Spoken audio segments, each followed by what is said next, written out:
How to make GIF from videos on WhatsApp on Android.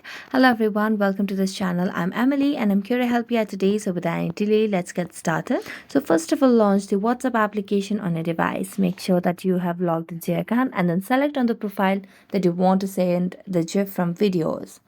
Now what you need to do is tap on the camera option over here or simply the gallery option.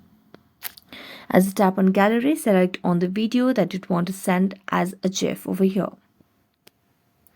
So tap on it and then make sure that you trim the video to maximum of 6 seconds.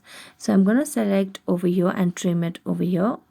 So let's just make it less than 6 seconds. And then as you do that, you can see there are two options over here. One is this of the camera or next is of the GIF. So tap on the GIF option and then tap on send.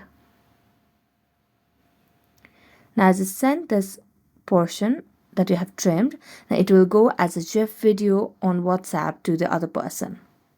So thank you so much for watching this video. See you next time.